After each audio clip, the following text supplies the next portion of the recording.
Welcome to The Rest of the Moose, Where's the rest of this moose? a podcast about anything and everything. You must have hated this moose. Here's your host, Chris Grum. And today we take a decidedly more serious approach to the podcast, as it is the 23rd anniversary of the 9/11 attacks on the World Trade Center, the Pentagon, and the plane that went down in Shanksville, Pennsylvania. And I wanted to share some of my memories of that day. I've done this on the blog before in written form. I've talked about it with people individually, but I also thought it would be somewhat of a great way to remember, but also tell you what was going on behind the scenes at the radio station on 9/11/2001, because there was there were a lot of interesting stories and things that were happening within our broadcast studio. So I know a lot of you were watching and listening to coverage on that day, and I thought it might be interesting to see behind the curtain, so to speak, and what was going on and what was going on in our minds during that time. So for those of you that don't know, I was a member of the Hudson and Harrigan Show at that time. It was a legacy morning show that had been on the air at that point, I guess. The current team had been on right around 20 years at that point, give or take. And it consisted of Mac Hudson. Fred was his first real name. And then Irv Harrigan, Randy, TJ Callahan, and Robert B. McIntyre. TJ was our traffic girl. TJ standing for traffic jam. And then Robert B. McIntyre was our radio newsman who, by the way, grew up in the same town that I did, Lufkin, Texas. So that was our team. And then I was a producer, board op. I was also on with him from time to time as a personality. So that was our team of 5 people. And on that particular morning, Robert B. McIntyre was actually on vacation. Now, at the time, KILT had a large news department, especially for an FM music radio station. In fact, they're the only one that I ever worked for that had that big a news department. You had Jim Carolla on in the afternoons. You had Robert B. McIntyre in the mornings. Pat Hernandez also was a member of the news team. And TJ acted as a member of the news team as well, although she primarily did traffic. But it was a very large news department for a music radio station. It was pretty much unheard of. You know, AM stations did it to be certain, but it was very rare that you would see an FM radio station with that kind of department. So anyway, McIntyre was on vacation, and when he went on vacation, at that particular point, Pat Hernandez would usually fill in and do the morning news. And on our radio station, we did news at 20 and 50, which means 20 past the hour and 50 past the hour. So those were our 2 news breaks, and they were usually about a 4 to 5 minute break each. So you'd go from about 8:50 to 8:55 and 8:20 to 8:25 and so on. That was usually what would happen with the news. We'd also do traffic and weather there, but that was where those particular breaks were timed out, and that became important as 9/11 played out. So that morning, and at that particular time, I was not permanently in one of the studios. As a producer, I was bouncing around from the different studios. And you also have to understand, and this is something if you go dig back on the Rest of the Moose blog, you can find a diagram. It was always interesting to people that came to visit us to see that at that time, the Hudson and Harrigan Show, none of us were in the same room. And it always blew people away that we could do a show where we were not all directly together. And so you kind of have to imagine this in your mind, but this is important as the day rolled on.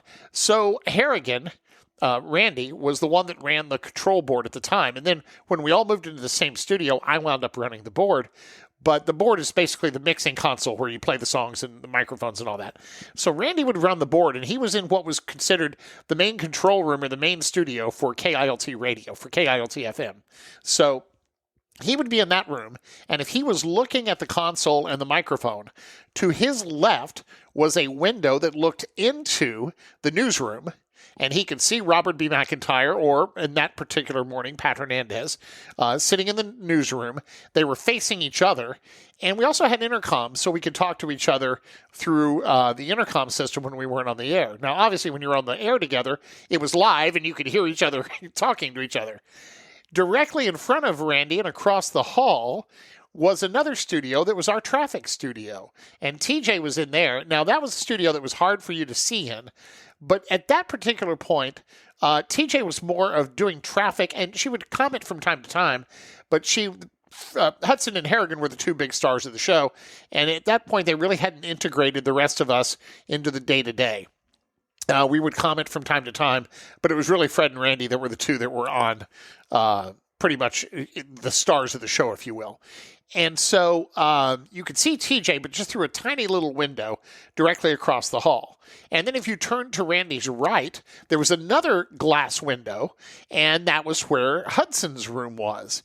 And the reason that Hudson was in his own room and Harrigan was in his own room is it allowed them to multitask when they were not on the air. So, for example, when a song was playing or commercials were playing, they could be on the phones talking to listeners, and each of them could be taking a phone call, and that doubled your productivity, if you will.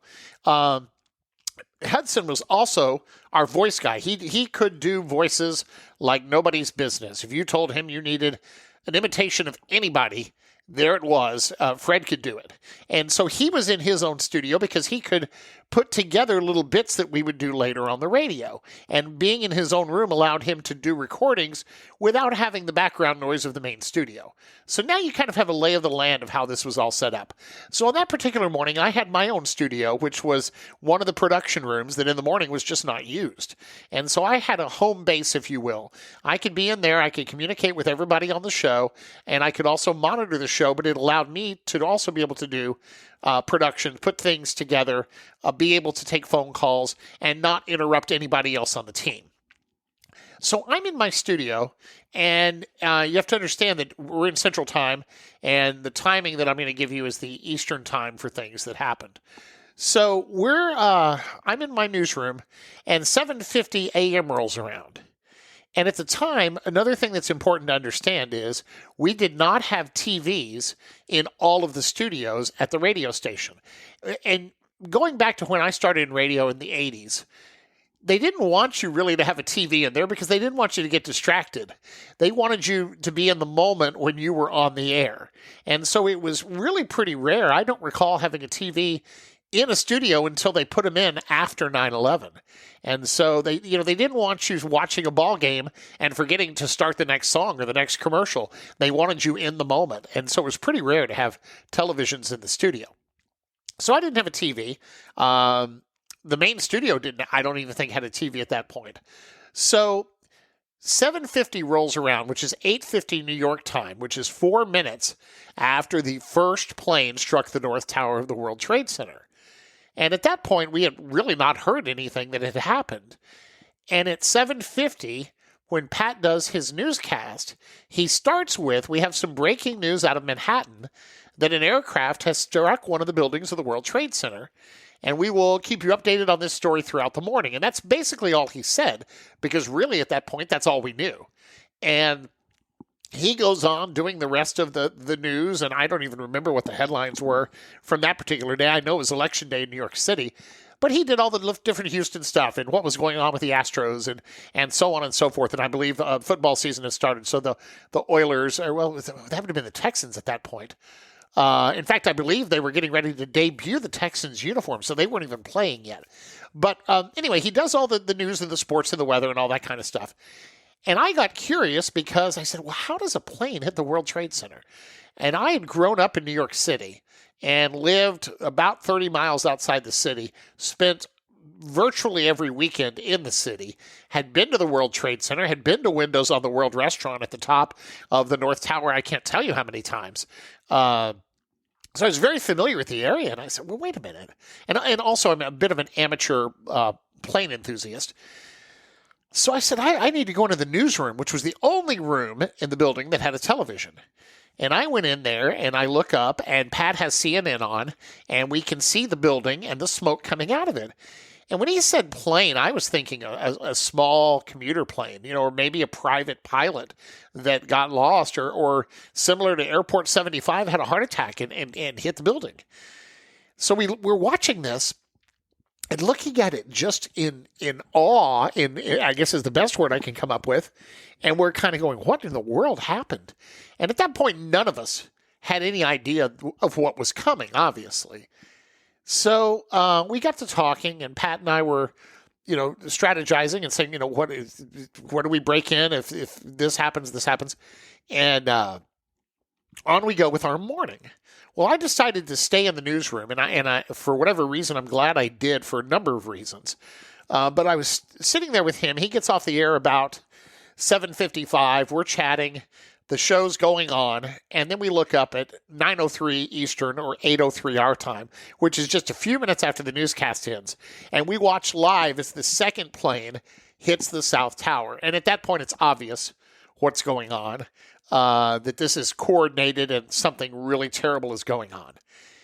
And so we pretty much broke into programming at that point, stopped the music, and started talking. But it's not as easy as you would think to gather news, and especially when you have a limited number of people, one of which is on vacation, and things are happening in real time. Now, it's also worth pointing out that this was right around the time that our management decided that it would be a good idea to get rid of our AP Newswire. We were actually only getting a limited number of things over a printer. I'm also trying to remember, I want to say we had basic internet, but it went out at that point. But we were having a difficult time getting updates. And so you had Pat, who was the news anchor, sitting at his microphone, trying to gather what he could. I immediately grabbed a pair of headphones and a splitter, and I plugged one end of my headphones into our main control room, meaning I could hear in my right ear what was going out over the air. And then I plugged my left headphone into the TV, and I could hear what was going on whatever channel we were watching. I think it was CNN, and then I think we switched around a few different times. But in one ear, I'm hearing live coverage from the TV networks, and in my other ear, I'm hearing what we're talking about, and then I'm trying to relay between the two of them what I'm hearing. And so as things progressed, we're trying to report as best we can what's going on, and we're trying not to get it wrong, but it's very, very hard when you're having to rely on sources that are not firsthand, that are not you looking. And I remember the things that we mentioned that wound up not being true. And it was not through any faults of our own. I mean, the major networks were reporting it. I remember around 9:35, we started to get reports of that there was a plane that had crashed. A 747 had first of all, it was one that had crashed into Pittsburgh, I believe. And then it was a 747.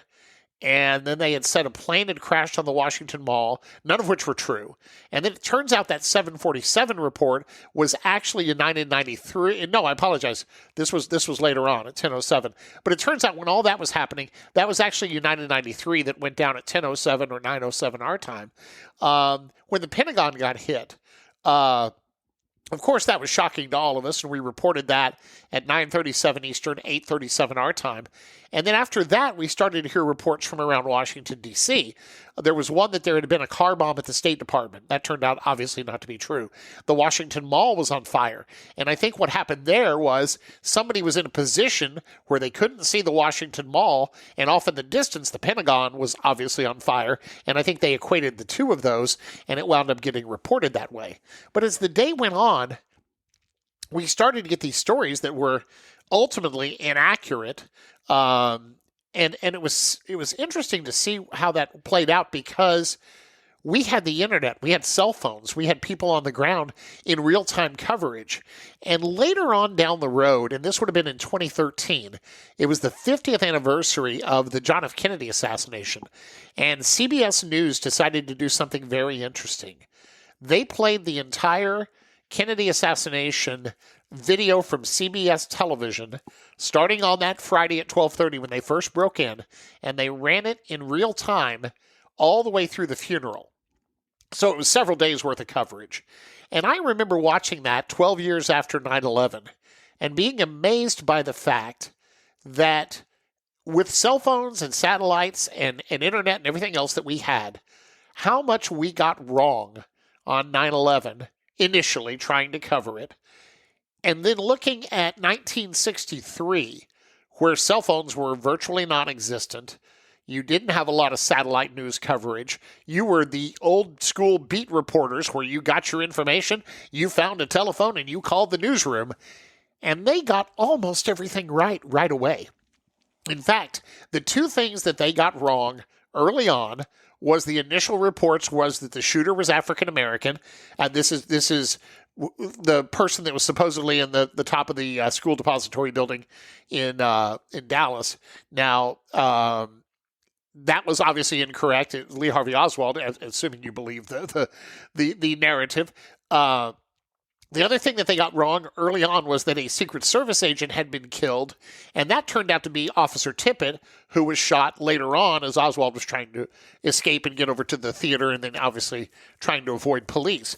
But they got the majority of it correct early on, and it was very interesting to see how they covered it then versus now and how much better they were back then at doing it than we were. But I say that because there was so much misinformation that went around, and it still sadly exists today in how things are covered and how broadcast news has turned into we've got to be first rather than accurate. And that was something we saw a lot of on 9/11.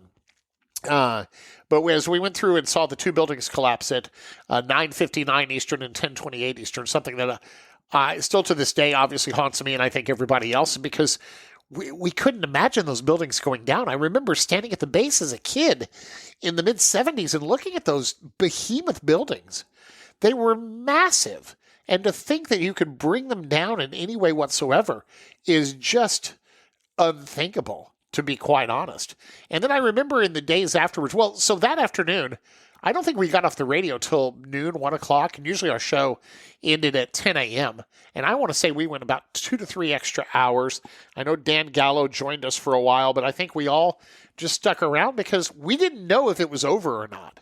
We were literally waiting for the next shoe to drop, and I remember at one point looking out the window because our studios faced over to the Galleria area, and I could see what at the time was the Transco Tower, now the Williams Tower, looking at it and thinking, is it next? Is that building going to be next? And then realizing also that if this was Muslim extremists, we're in the very building that has the Israeli embassy. Could we be next? And of course, we didn't know when it was over. And then in the coming days, we were all kind of looking around, waiting, honestly, for the next shoe to drop. So I remember that our coverage the next few days was one of those things where we said, when is it okay to be funny again?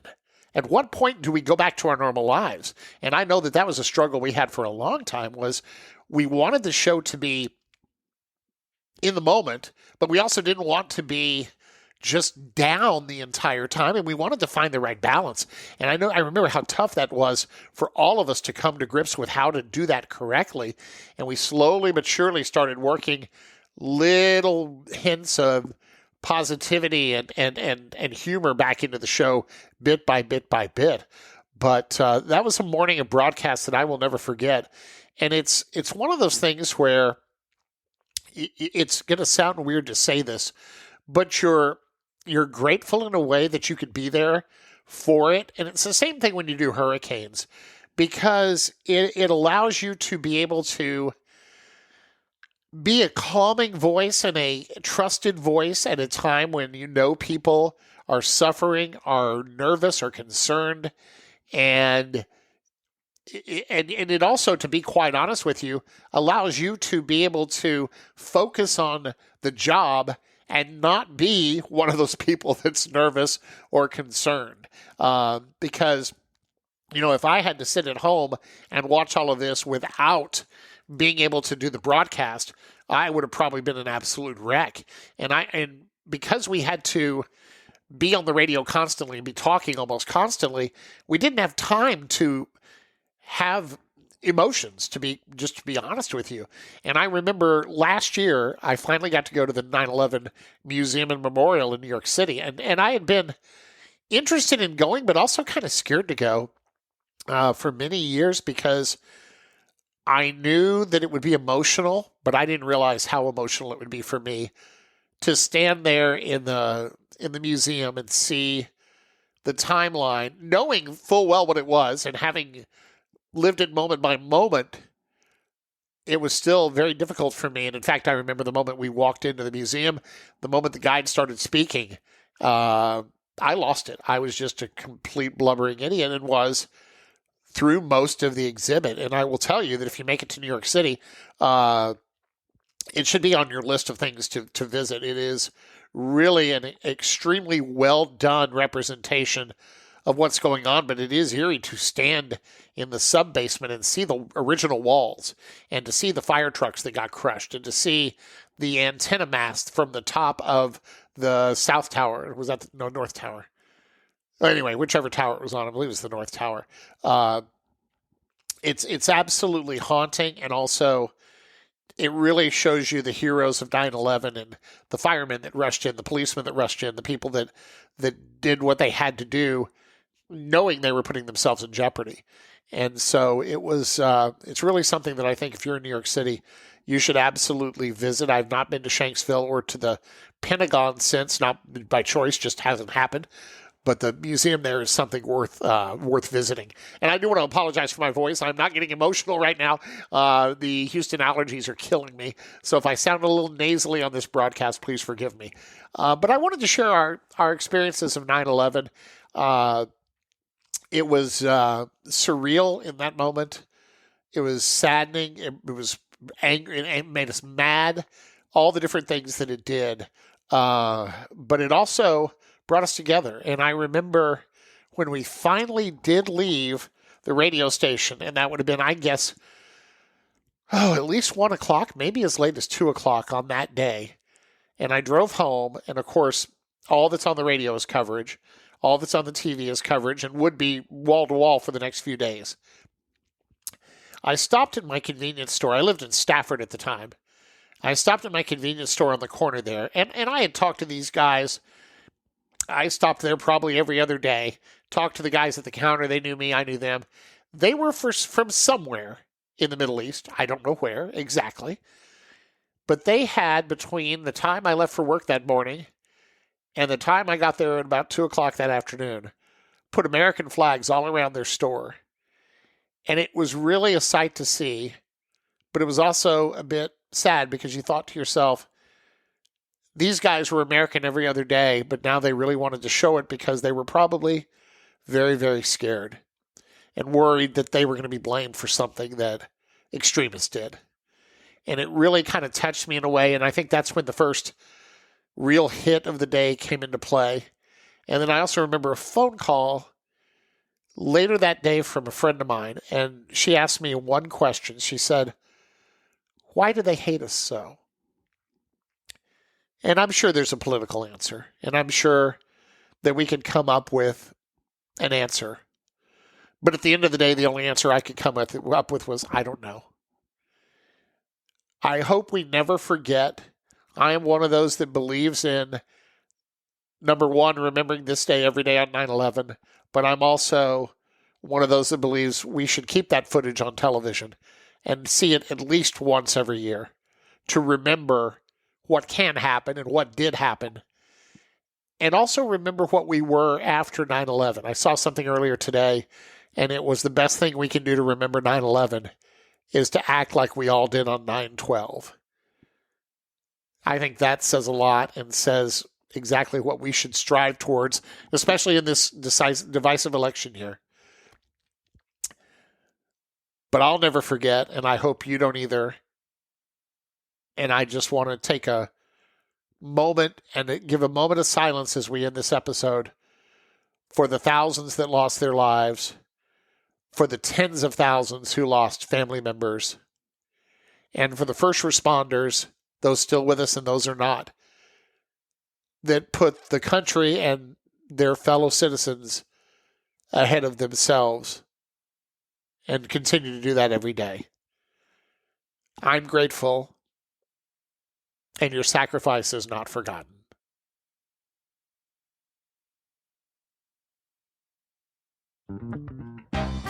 You've been listening to the Rest of the Moose podcast, hosted by Chris Grum. Why don't you forget the moose for a moment? Previous episodes are available online at chrisgrum.com. See you next time for the Rest of the Moose.